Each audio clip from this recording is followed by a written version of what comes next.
One of the most rewarding projects I took on was writing a series of blogs about what I have drawn from my early life experiences that influenced my leadership and professional relationships. A central figure in those explorations was my dad. But due to COVID, it had been more than 2 years since I last saw my dad, Abdul Barmal. While life was pretty straightforward for him over this time, staying home most days, a daily walk or cycle on his stationary bike, an occasional visit or call from friends and family, my life had changed in so many ways. I left my job and started my own business. I started this podcast.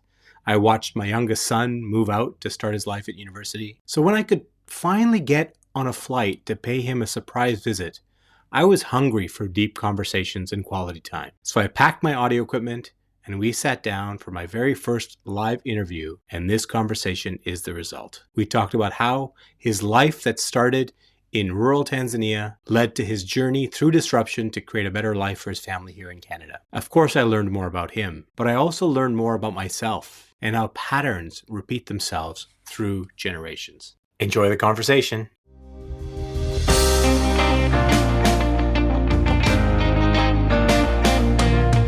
Welcome to the Navigating Disruption podcast. I'm your host, Shaquille Barmal. I'm the CEO of Ocean Blue Strategic and partner with the Summit Group. I'm a coach, consultant, and speaker, and I help leaders, entrepreneurs, and sales professionals make an impact through improved performance. In this podcast, I share insights and interviews with interesting leaders to define practical lessons that you can use to make an impact in the face of uncertainty.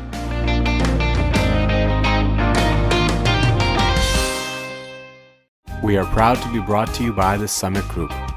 We help companies increase revenue and deepen customer relationships by moving from sales excellence to authentic business relevance through engaging learning experiences. So you are officially my very first live interview face-to-face. Came to see you for a quick visit. Thought this would be a good chance to have this conversation. So just before the pandemic was the last time I saw you. And that was around the time I started this project where I was writing about my personal history and the lessons learned from my life experiences. And so as I've been on that journey, I thought this was a really great opportunity to talk to you about some of your life experiences and your perspectives on some of the things I've been talking about, because essentially your story feeds into my story. And so I thought it'd be fun to have this conversation. So let me just start by asking, what has been kind of your general reaction to reading my interpretations in my blogs about the lessons I've learned from our family experiences? Most of them I agreed with, but some of you've taken it differently than what I believed them to be. But other than that, they were okay, quite okay. Okay. Okay. And so I remember talking one time, I asked you a question about that, and your reaction was, because I wasn't sure how you'd interpret it, whether you'd see it as positive or not. But I remember your reaction was, I wish I could tell my stories that way. Oh yeah, that's right. Why would that be something interesting? Because I can run through my thought, whatever I want to say. Yeah. But I can never bring them to words. Okay. Yeah. Well, we'll try it here. Okay. We'll try it here. Okay, so let's start by telling me kind of, where did your childhood start? Where were you born? What was your early days? Where were you in the world? Yeah, I was born in Chunya, which is in Tanzania, the old country we come from. Was it a small town or? It's a very small town, but it was small considering population-wise, but this town was feeding the mine. There was a mine about 100 miles away from there. Okay. A huge mine. It was New Saza mines. Okay. So all the banking and trading was done in Chunya. Okay. Okay. And so it was a bit of a small financial center for servicing the mining industry. And that is where the family business was in a huge way. What was the family business? It was a transport company. Okay. And wholesale piece goods. Okay. What is piece goods? Piece goods is fabrics and all that. That cater to the local people, native people. Okay, just like daily supplies and materials. Yes, that's right. Okay. But then my father broke up from that. The brothers so the brothers are partners in partners there. So my father went on his own, 15 miles away from Chunia, which was a small town called Kungutas. Mm-hmm. And the miners, the diggers around the area, Mm-hmm. would come to my father for supplies like food for the crew and all that. Okay. So my father had a small mill, Okay. flour mill. Flour mill. So and he that's what his business was. Okay. Okay. We were there till about 1947, I think. And then as the mining gold diminished, Yeah. the mining stopped and the business went a little down, but still it was there enough. But my father decided to move to Dodoma. Okay. So what year would that be? That About? was 1947, right? Yeah, mid-1947. So that you would have been 7 years old. I was 7 years old. Okay. And in Dodoma, that's where the school days that I remember. I used to go to school in Kunguta. There was a small school there. Yeah. So I had a year there, I think. Okay. And then I went to Dodoma and I joined the school there. And I was there till about 1949 for 2 years. Okay. And then my father decided to move to Dar es Salaam. Okay. So that's a bigger city. That's the main Right. capital of the country. Yeah. Was it the capital or was Yep. it just the main city? No, It wasn't. capital of the country at the time. Oh, at the time. Yeah. It was Beja. Wasn't Beja the capital? No, it was the provincial capital. Oh, I see. Okay. Then there, I think I went to Alkan Boys School for 50, 51, Yeah. and part of 52. Okay. So up to 12 years old. Yes, and my father's business wasn't doing well. Okay. What was his business in Dar es Salaam? He had a stone quarry, Oh, okay. supplying the gravel and stones to the construction companies. Okay. Did he start that from scratch or did he buy it? No, he bought a going concern and Okay. he ran it for a while. But I could see that he could not operate. He didn't reliable manpower, but That was the issue. he shows it. So he decided to go back to Chunia Okay. because we already had familiar there. Yeah. And had grabbed the contract from the government of Chunia, Yeah. district of Chunia, to buy all the produce from interior and surrounding areas for the government. Okay. So he would buy it and give it to the government Okay. with a commission. Okay. So it was more, he was like running a procurement business. Yes. So he'd go around and he'd get a contract. He'd Yeah. go around Yeah. buying goods and then he'd sell it to the government. Yes. So And that was kind of a monopoly kind of thing. okay. He made a good living out of Yeah. it and we had a good life there. But eventually he was aging. The truck he had, we didn't have much capital in the truck that Yeah. he was using kind of broke Yeah. down, and that's where he got disheartened. And I used to go to school there, but then the school stopped at grade 6, I believe. Okay. After that, I had to be sent somewhere. I was 12 years old, Yeah. and I was sent to Kigoma, where my older brother was working there. Okay. But they had a school, so I was sent there. Yeah. And I went to school in Kigoma only for 3 months. Okay. Didn't get along with my brother. Okay. My father asked me to come back. Yeah. And when I went back, he sent me to my uncle in Beja. Okay. There too, the education went to grade 8. Okay. So this is like in the span of 3 years? Yeah, between 1952 and 53. Yeah. So in the span of 3 years, so you were 12 years old, you were, I guess, put on how does it work? Bus or train or bus? Was buses. So So 12 years old, you were put on a bus, shipped off. Yeah. She shipped off to Kigoma, Which is how far away from? quite far because it's the other end of the country. Okay. And it borders Rwanda, Burundi, Okay. Zaire. Okay. But then I was put in the bus. I had to dip the bus in Itigi, which was Yeah. the junction, Yeah. catch the train, go all the way to Kigoma. So you know what I find interesting is, we just dropped our Zakir to university, like 18 years old, Yeah. and it's 7 hours away. And we dropped him to the door and spent a weekend with him to make sure he was okay, Yeah. and gave him a speech at the end of it to make sure he was okay. But what you're describing is back then, 12 years old, you were just basically put on a bus, Bus, yeah. separated from your family, Yeah. and just sent off and said, okay, go. But now Yep. you were going to family. Yeah. To To me, at that time, everything was normal. But lately, when I became an adult, yeah. I used to think about it, that how could my father Mm, think that this 12-year-old can travel on his own? yeah. Yeah. But maybe at that time that was because he had no other choice. He could afford to send me to a boarding house. Yeah. I'm glad he didn't send me to boarding house Yeah. because as it is, I was not a very, very disciplined child. Okay. So you would have gotten in a lot of trouble. So I would have gotten into trouble there. Okay. Okay. So maybe things the way they happened, Yeah. it was good for me. Yeah. But then again, I didn't get along with my brother, so I came back. Yeah. He sent me to an uncle who was quite strict. So I stayed the course and I was Oh, you straightened out. yeah, Yeah. much better. And then I did a year there only Yeah. because I was in grade 6. I did grade 7. Yeah. They didn't have grade 8. Then I was shipped off to same way, bus ticket, third class, off to Itigi, Yeah. catch the train off to Dodoma. Okay.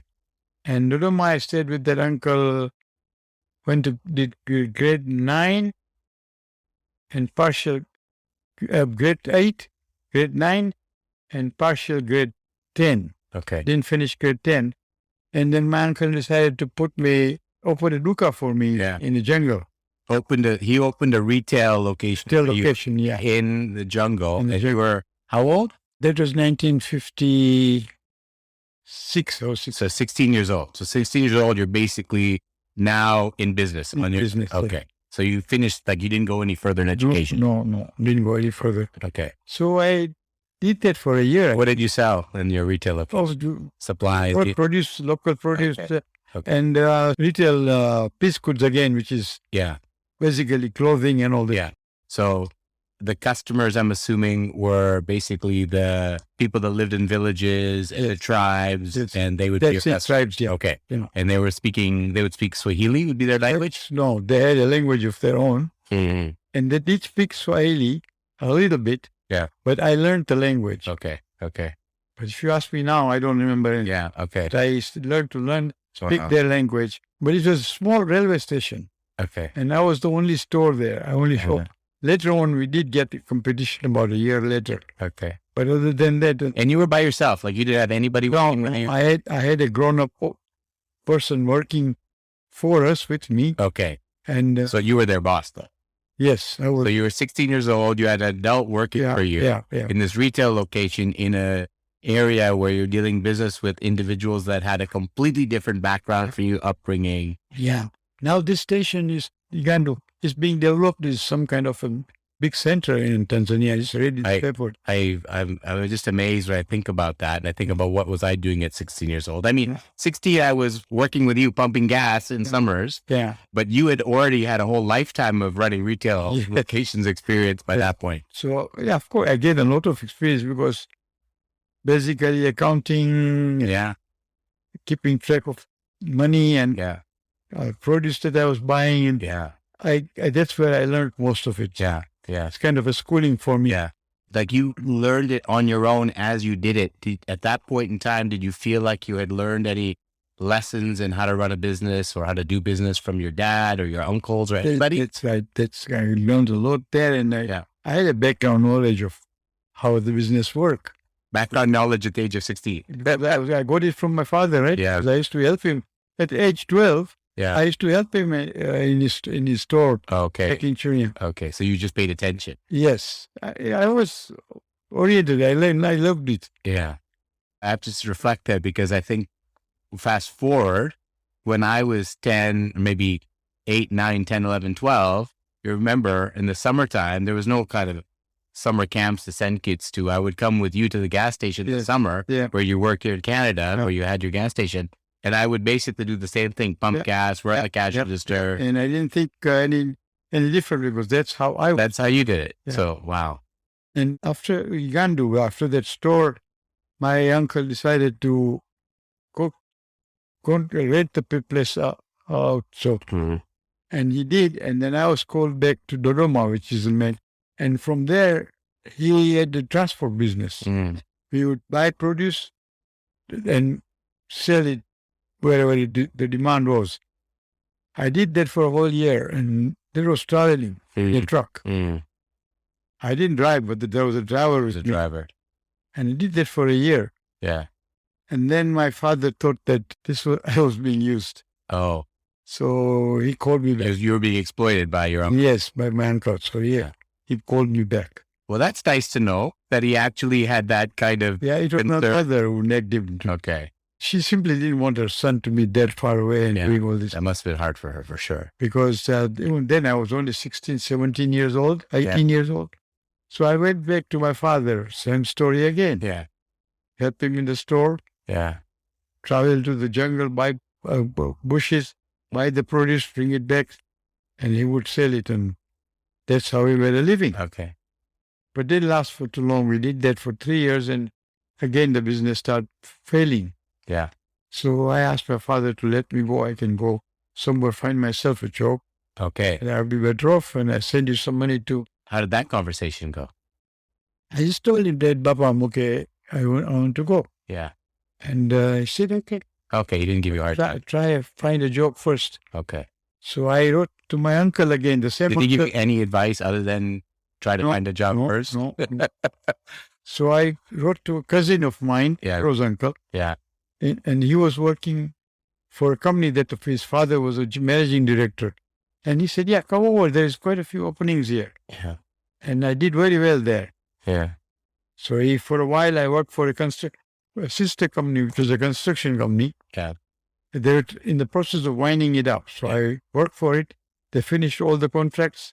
We wound it up. And then I went back to the transport company, worked for the transport company for 2 years, got married.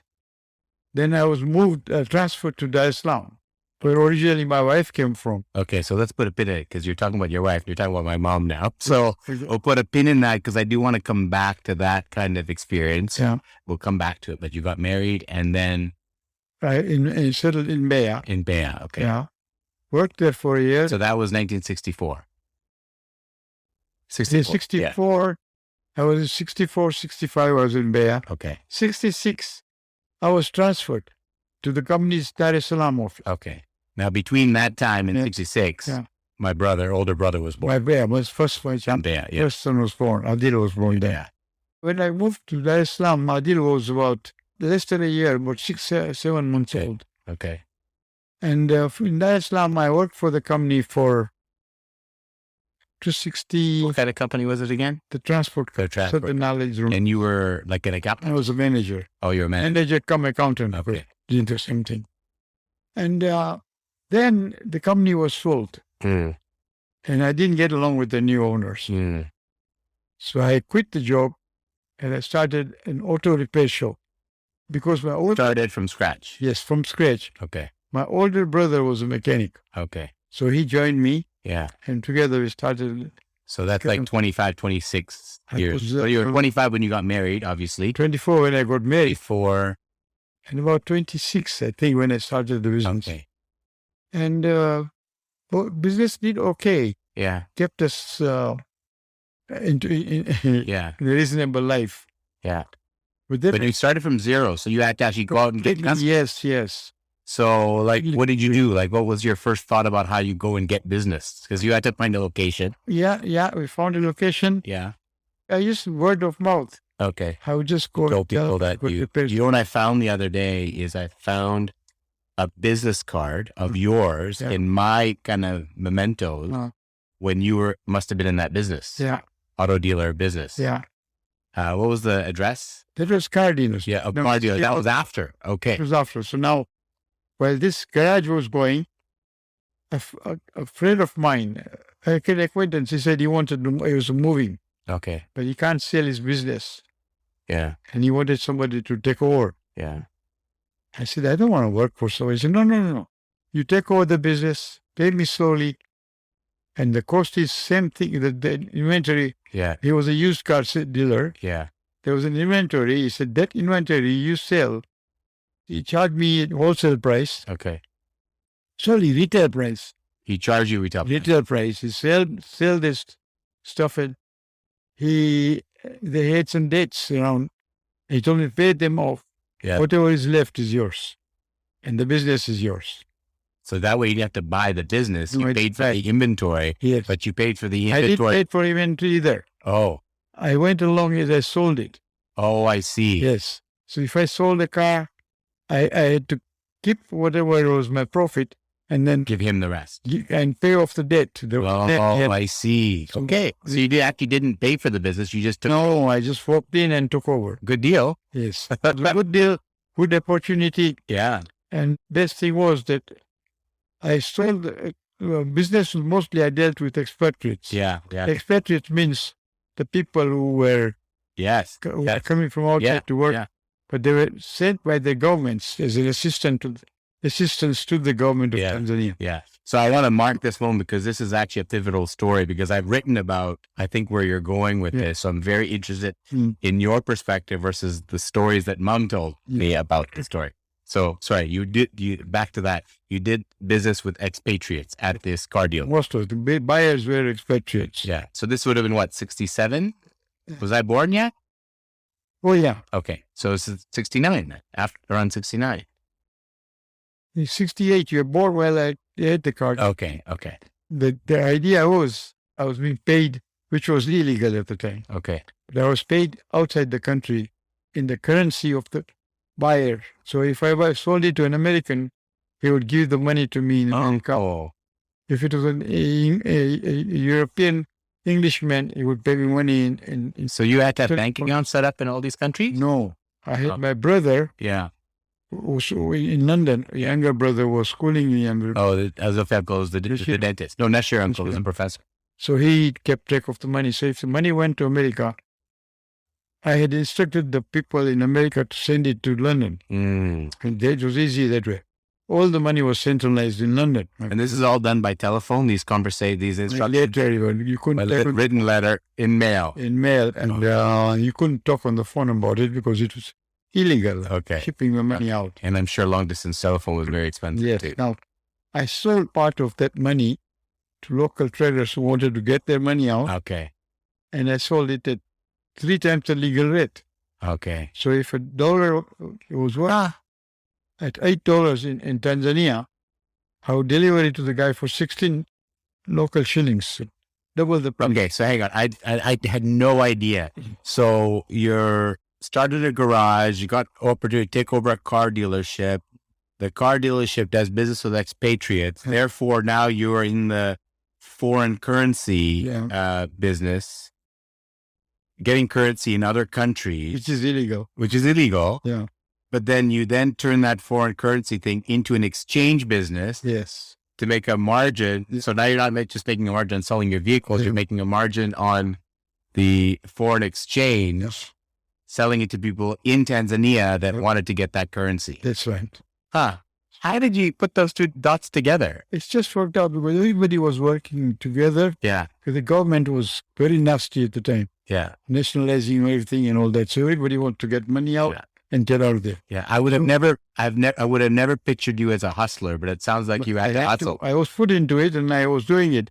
And say, if I sold a car for $400 US, the guy would pay me outside. Yeah. So I take 200 of those $2 and sell it locally. Okay. So my money was equal to the 200 there. Still had 200 there, yeah. Yeah. So that's how I went. Wow. But I kept that money 200 there as legal. I accounted for it and kept it in the book as legal. Yeah. And that did for about 2 years. Yeah. And one of the person who had bought a car from me was an employee of the High Commissioner, Canadian High Commissioner. Okay.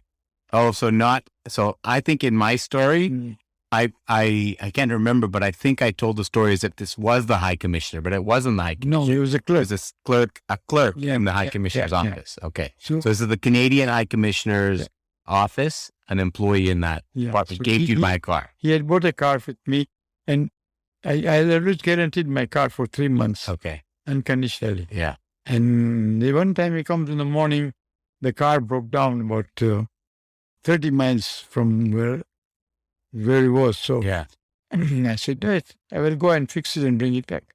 So I sent my mechanic there. Yeah. It needed some repairs.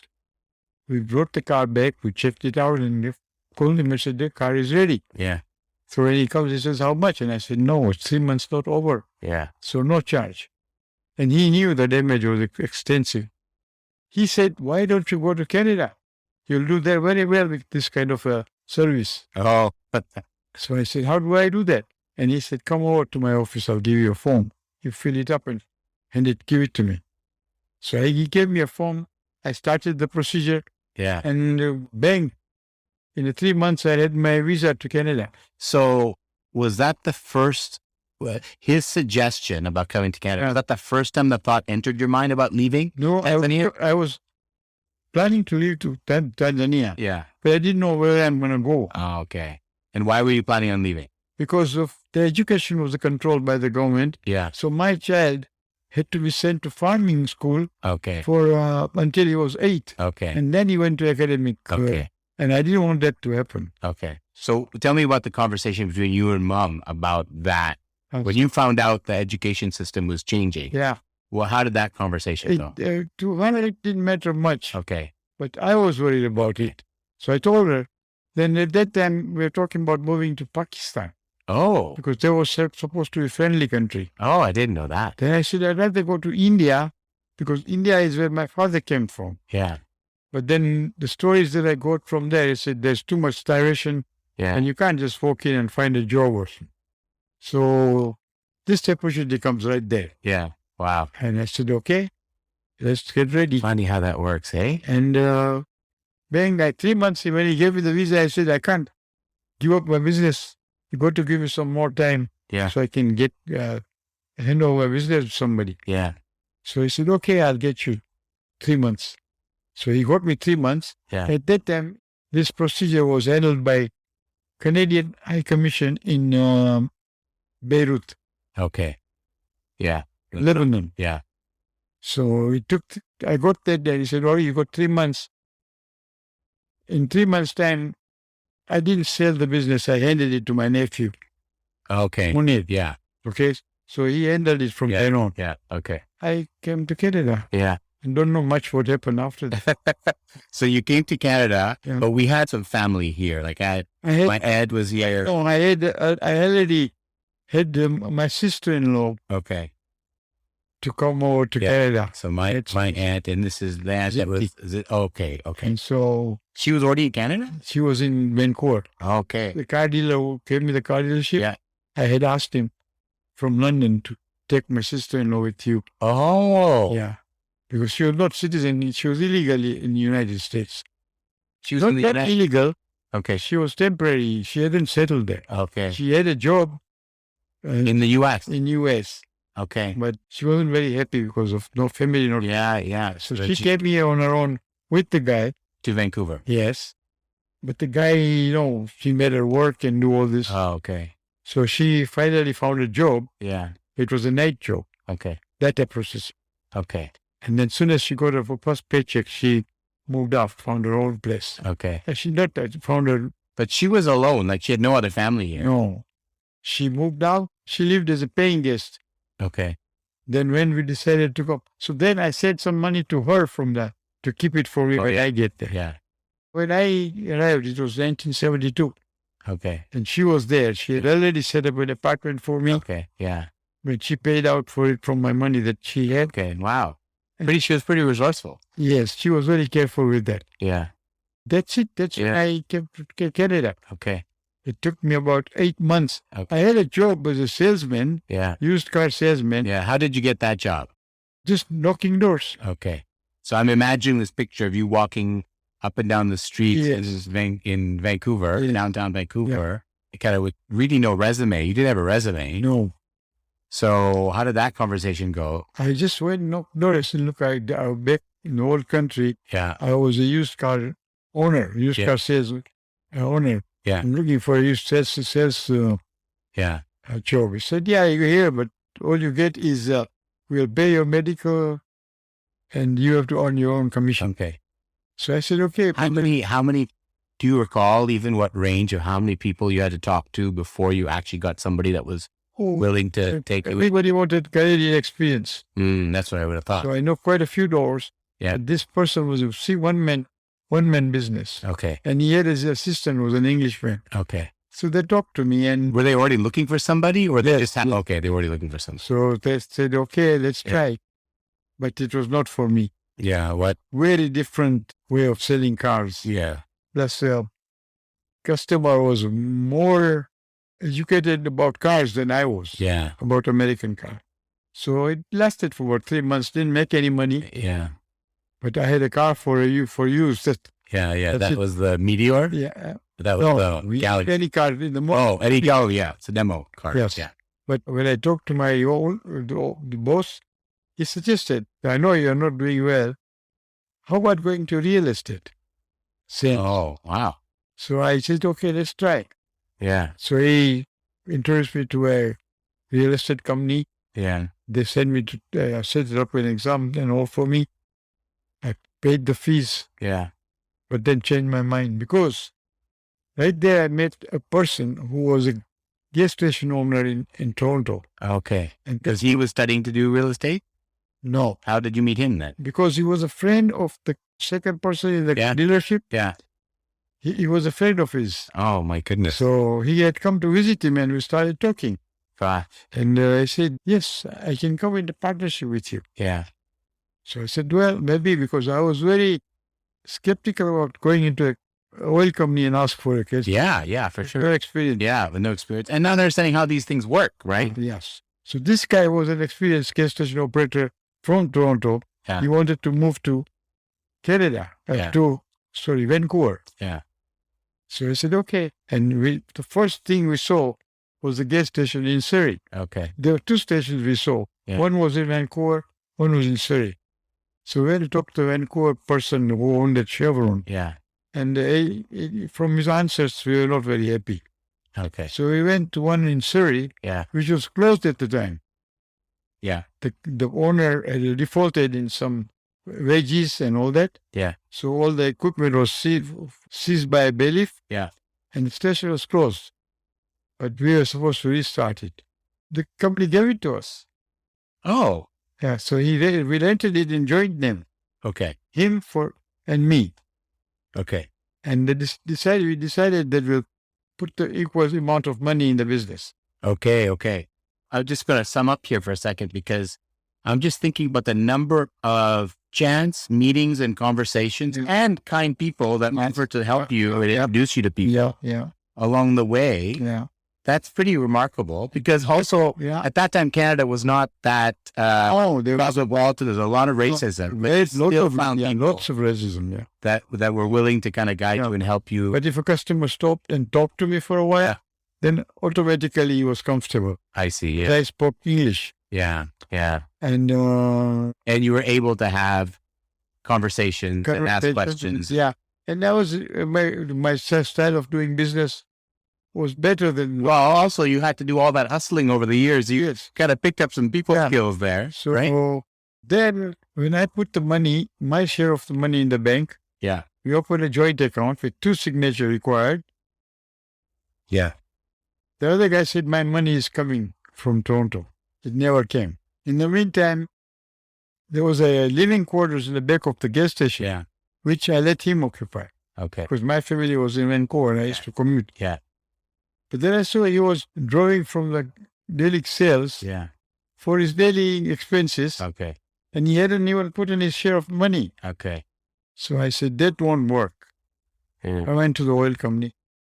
I went to the bank manager first. I said, that money that's supposed to come is not come. Okay. What do I do? He said, he asked me to get a check signed by the person Yeah. so that money can be taken out from the account. Yeah. And then he said, you should talk to the oil company. Yeah. So I got a check signed by this partner. Yeah. And You had to convince him to get a check. yes, I told him this is where I'm throwing my money. Oh, you had to confront him. Yeah. And he signed it. Huh. Then I went to the oil company. Yeah. And I said, look, this is my problem. He said, you don't have any experience running in gas station in Canada. Yeah. I said, I ran it for 2 weeks. Yeah. And the next year, then said, you got any reference papers? And I remembered that clerk Yes. in High Commissioner Yeah. who suggested I go to Canada had given me a letter describing what kind of a person I was. Huh. That letter, I gave it to the oil company, and right away, they didn't even argue. Huh. It was Canadian High Commissioner stationery. Wow. Amazing. And he said, okay, let's. Gosh, just think about the little occurrences and events along the way. Yeah, But I think all of it guided by your integrity. That's Yes. how it worked. Doing good business, being fair to people, and all. So when I got the gas station, my district manager from oil company was the best one I could ever have, Mhm. Stan Orton. He started me with the scratch and he told me how the business runs. Right. I had not enough money to fill the gas in the tank. I didn't have enough money to put the inventory on my shelves in the station, which he gave me 3 cases of oil. Yeah. And he said, as soon as you sell each case, you pay me, I'll bring you another one. Oh, okay. So he's giving you consignment. Consignment, yeah. And that's how I started. Yeah. Paying things started to go. Gosh. And from there, they had a rundown station about 5 miles away. Yeah. And the guy had, no, what happened? Yeah, the owner of the station was running it. Yeah. And all of a sudden he said he wants to switch businesses. Yeah. So either you rent it out or close it down. Yeah. So they approached me for it. Yeah. And I took it over. Yeah. It turned out that at the same time, the American, oil embargo. Yeah. So all the American farmers were coming. Because Canada. I was only 5 miles away from the border. Yeah. So they came to my station to get their gas. So all of a sudden your volume shut. So my volume went up. In fact, it went higher than what I was in the original station. Yeah. And that was a dump of a plate. Yes. Ready to Completely fall down. Yeah, ready Yeah. to fall down.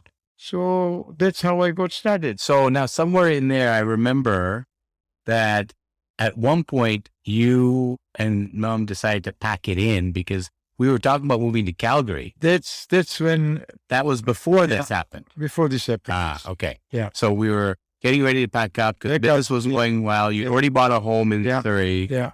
and we were packing it up. Yeah. And then, We even sold them. we were very sad because, Adil and I actually got settled and had friends. Yes. So it was a very big deal for us. That's right. But we were packing up and going Mhm.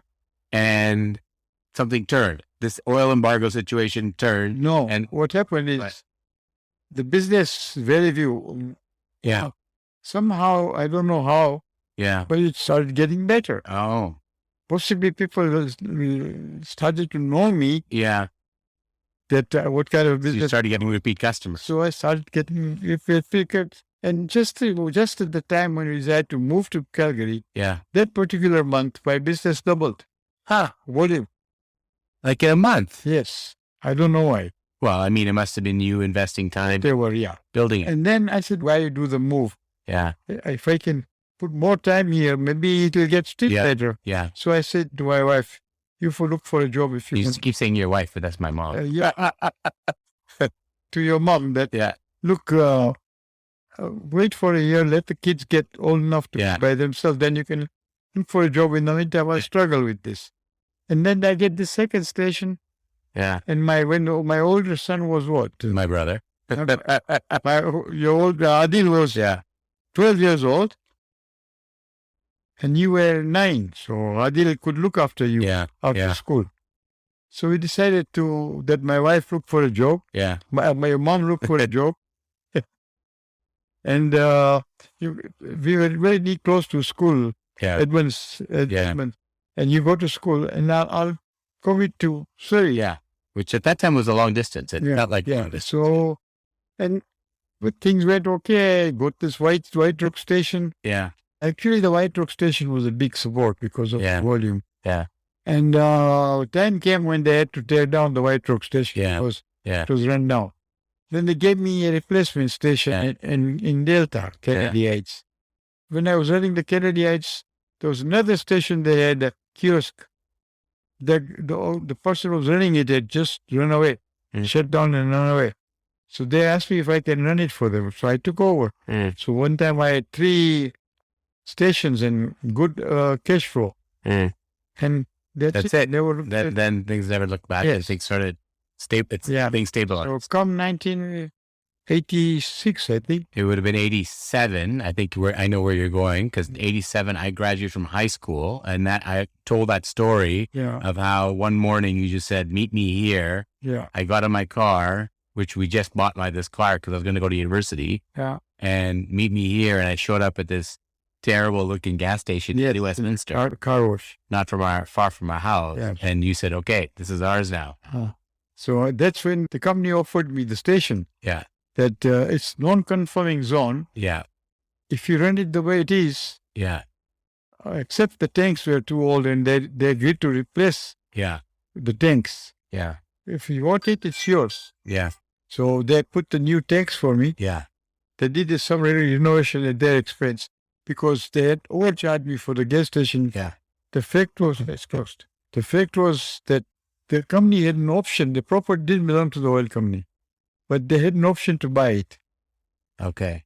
So what the current owner did was he went and got a fake offer for $30,000 more than what the place was, market value was. Yeah. The oil company didn't want to renege, so they just bought it. Okay. And then they told me that you are paying $30,000 more for the property, but for that, we'll put new tanks in the ground for you, Okay. and we'll do some renovation for you. You don't need to. You got to bring $25,000 Okay. of your own money because it was worth $225,000, Yeah. and we'll finance you for $200,000. Yeah. I went to the bank. Yeah. The bank said we'll finance the whole thing. Huh.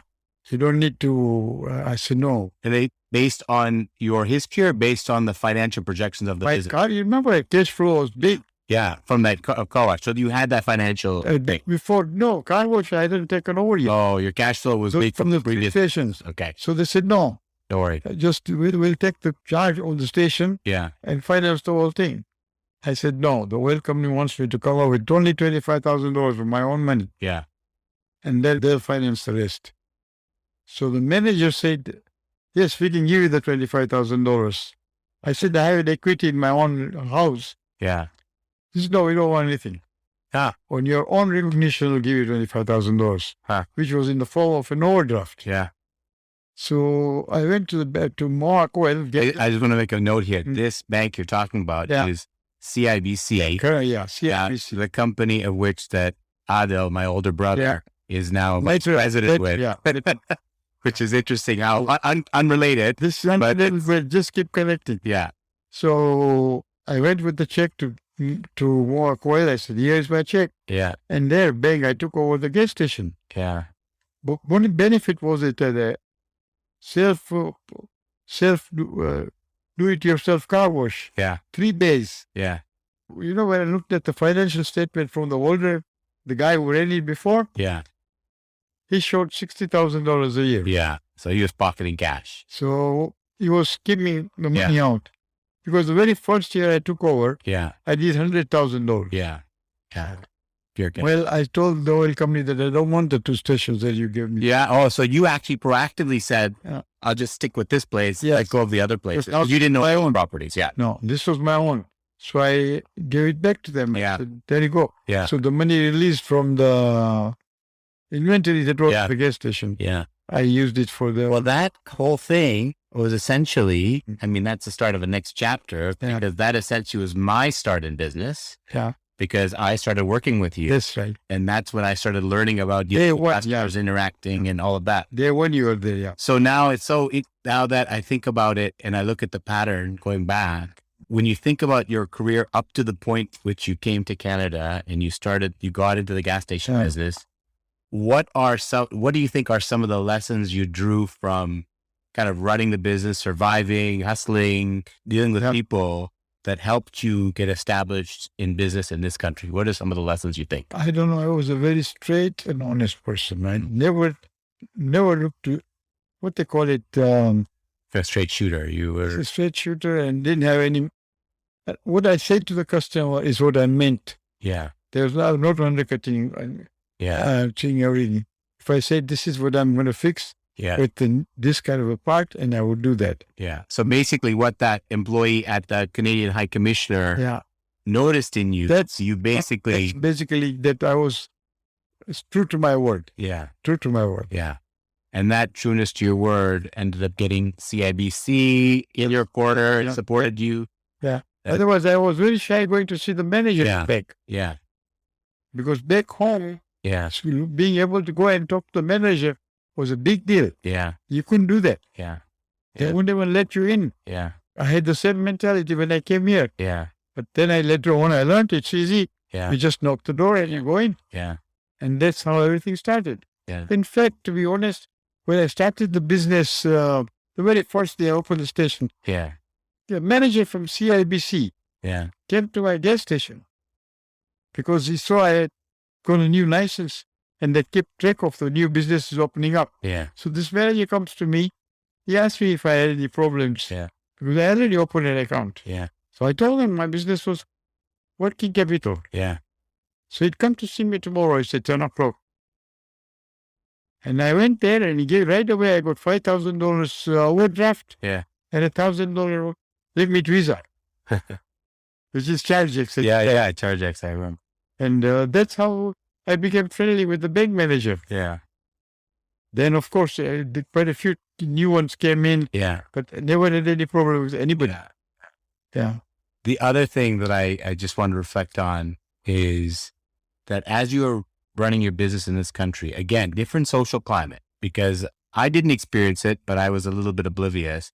I know that Adil experienced Yes. racism, right? Yes. It was Surrey, Oh. BC at that time was pretty much all white, Yeah. and there was no Indian, Yes, there were some Indians, but very few. lots of. So there's a little bit of racism. So I'm just imagining you running this gas station in this very, very white part of the country. Yeah. Did you experience a lot of racism in running the business or not? Not while running the business. Once in odd ones, you get one. Right. Riff-raff would come and use a few words. Yeah. But 99.9% of my clientele was all white. Okay. All Yeah. true-blood Canadians. Yeah. I got along very well with them. And they were all good to you and they were They're decent very to nice, you. very decent to me. That's great. Once in a while, of course, Yeah, customers, they sure. get one. But other than that, Yeah. I used to talk to them Yeah. and talk about the whole country. They would ask me where you came from and Yeah. all that. And then, because I was an Indian person, Yeah. but I told them I don't know anything about India. At the time, I never been to India. Yeah. So I was born in Africa. My parents had come from India. Yeah. So I would tell them my story and they would tell them I had a Ukrainian, I had a German, Yeah. I had, what's the name of this country that, Oh, I know you had a customer that was Dutch. they all, Yeah. all talked about their whole country and how they Yeah. came there. Yeah. And that's it. And I knew about what every customer that was my regular customer, Yeah. I knew quite a bit of them. Yeah. I even knew whose wife who was not getting along with him because they come and talk about their wives to me. Yeah. And the wife would come in there and talk about the husband. I remember that too. Interesting you say that because when I remember working at the gas station when I was in my teens, going to university, I remember that experience of having the older lady come into the gas station, complain about her son. He never came to visit her. Yeah. And then have the other guy come in and say, I don't have enough gas to take my mom to church. And I'd have this guy come in, all talking about their problems. And I saw the diversity in people. Yeah. But ultimately, we realized that they were all the same. It sounds like you had that same experience and you felt like a stranger in a strange land at first. Yeah. But then I got quite used to it. I used to get guy, hey, can you give me $10 for the case? I just got to go pick up my Pocky check, which is UIC check. Yeah.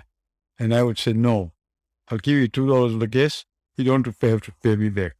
But I won't give you $10 because I know you're not going to pay. So I did that quite a few times. I take $2 of the gas, go get your check. Yeah. If that's what you're really.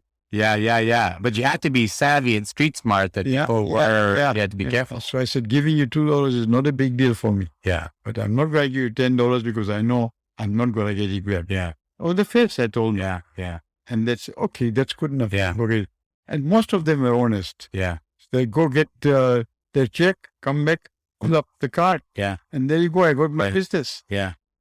So we're in a situation in the world right now where so much turmoil is happening in other parts of the world. Canada's probably going to get ready to, has been, and will continue to receive refugees or displaced people. Yeah. Kind of from your experience coming to a country, starting a business from zero, what's your advice to new settlers again? Well, it's hard work and honest. Be honest. Yeah. Be honest and hard work. Yeah. Sincerity is a very, very necessary thing. Yeah. It might find something hard at the moment. Like when I started the business, the very second customer gave me a $10 check to get gas. And I took the check. Yeah. Because back home, check was what it was written for. Yeah. But one jobber who supplied me inventory for my gas station, he told me, no, you don't take checks. That check is not what the paper is written on. And true enough, the check didn't go through. And I got charged $5 for, and then he said, see that? That's a lesson. Okay. So I stopped taking checks, but I had taken. So you're getting advice from people along the way. Yes, so salesmen, they're all helping me. Yeah. And even if I put a wrong inventory, they tell me that this is not on move here. Yeah. This guy just Yeah. talk you into it. Yeah. And they would help me return them. Yeah. Wow. Yes, I know one time I bought a display of a spray painter. Yeah. Spray paint. He said you won't move it at all because where you are, this thing won't move. Yeah. I said, I would need to return it, but I paid $400 for it. Yeah. He said, who is the... He took the phone right from my office. He phoned them, and they agreed to come pick it up. They picked it up, gave me my money back. Wow. But I didn't do anything. This guy talked... So you developed relationships, people helped you along the way. They had me a lot. You experienced a lot Top of them, kindness. the best of them was Stan Ortman. Yeah.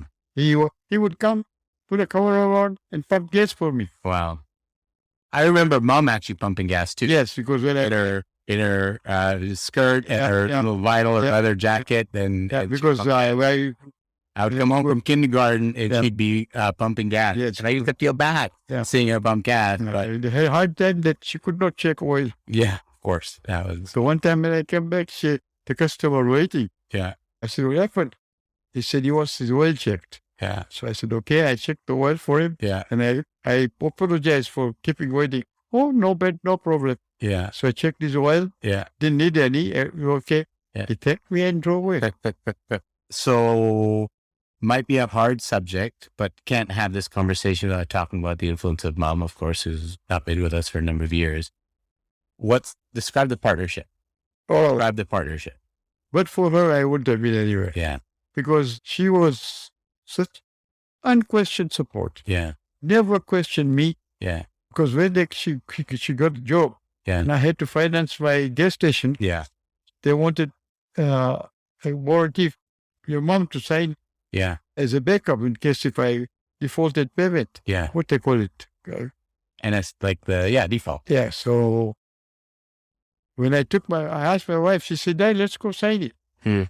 And went to the bank. She said, no, she'll have to go and get independent advice from an independent lawyer. So I took her to the lawyer. Yeah.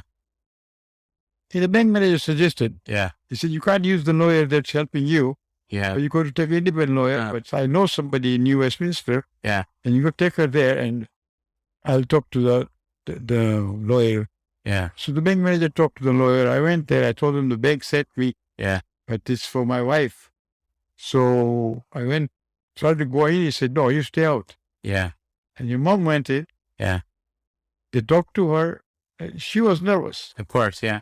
And I said, Dad, just listen to what he's saying. And then you come out and all that. So she went there. She came out in about 10 minutes, 15 minutes. I asked the lawyer, what was his fees? He said, for that lady, no fees. Oh, wow. She was amazing. So I said, okay, thank you, God. Yeah. I moved out. I took my wife to the lawyer that was supposed to make her sign. Yeah. He asked her, I said, I went to the lawyer and he told me that I'm signing for my husband. If he doesn't pay, then it'll come out of my check. And he said, yeah.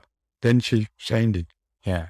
But I could have been anywhere. Yeah. And she is so wise. Yeah. So wise. She knew when to stop you and to. And and I listened to her. Yeah. After one incident, I listened to her. Because I know what I did. And she said, it doesn't look very promising to me. And it wasn't. I know, very minor thing. What was I doing? Yeah. This uncle, me and Munir. Yeah. We're trying to go open a fly store. Yeah. Back by Punjani's. Yeah. And looking for a location. Yeah. So we roamed a couple of days looking for a location. And I told your mom that this is what. I said, it doesn't look very interesting. Yeah. And I said, okay. And she had no real basis to draw that because her business knowledge was right there. But it's something in her instinct. I don't know in any secret. So I said, okay. the next time I met this uncle, sorry, my wife is not very happy with that. Yeah. Yeah. And I stopped. And they did pursue No. there. Okay. Excellent. Last question I'm going to ask you. We'll wrap it up. Podcast I have is called Navigating Disruption, right? How do you deal with uncertainty, curveball, crisis on the journey? If you think about the pitfalls and the journey to get to where you are now, obviously retired, very well settled, kids are grown up. Any kind of reflection on navigating difficult times and uncertainty? But then you keep thinking about, I wish I knew then what I know now. Yeah. That's always the case. No matter what. Yeah. There were lots of things I could have done differently. Yeah. But that's the best. I did what I knew at that time. Yeah. So if you were to, but you face it in the moment, and how do you face it in the moment? What's the guiding principle that you use in facing these uncertainties? I left it to my faith and to Almighty, because I'm a worrier. I worried about things overnight. I won't sleep. Next morning, things work out. Right. Okay. So faith. So you see, why did I worry about it? Yeah. But that's how I was. I worried. Little thing I would worry about. If I were to go and answer some like one time, I was back. I put some money somewhere, and I was not able to pay for because I used to pay gas load over load. The first load comes, I keep it. Second load comes, I have to pay for the first load. And one time I was short, and I worried over all night. Then what I was short is about $1,000. At that time it was a big deal. Then I realized I have a visa. It's a limit. So I signed up a visa, and I put it in as a payment. Yeah. And it worked out. Yeah. So I thought, why did I worry so much? Yeah. And that's how it was. You worry about something. Well, that's what I mean. And the worry is actually not unproductive, because the worry is what leads you to solve the problem. Yes, it is productive to an extent. But I really am a bad worrier. I used to. Yeah. I lose sleep over it. Yeah. So the reflection is, don't worry so much. Is that the reflection? That is it. Yeah. Don't worry so much. Things work out as you are on the right track. But if you try to do crooked things, then I don't know how it turns out, which I never did. Yeah. I think that's probably was a big lesson to me, because I remember picking that up. Is just always be straight, always be honest, don't try to manipulate. Don't try and if you do that, you'll be okay. You may not become a multimillionaire, but you will always be comfortable. I mean, if you're talking to a customer, don't try to gouge him. Yeah.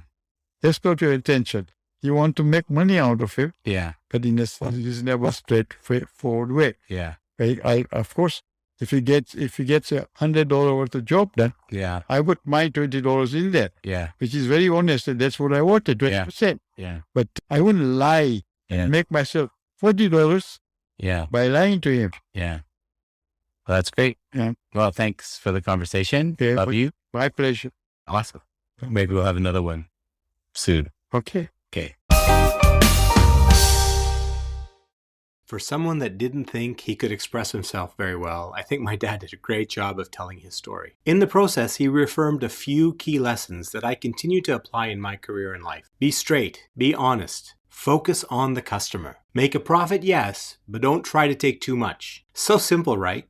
It reminds me of a quote by Confucius I came across a few years ago. He said, "Life is really simple, but we insist on making it complicated." So my question to you is, what are you missing because you're making things too complicated? If you enjoyed this conversation and want to explore more of my stories that include my dad and my parents and teachers and old friends, go to my personal website, shakilbarmal.com, and look for my blogs. Have a great day. Thank you for listening. If you enjoyed this episode, please rate, review, or share it. I want to say thank you to one of my favorite bands, Late Night Conversations, for sharing their song Chaos with me and letting me use it in this episode. You can learn more about them on Instagram at LNC Connected. And here's more of their song Chaos to take you out.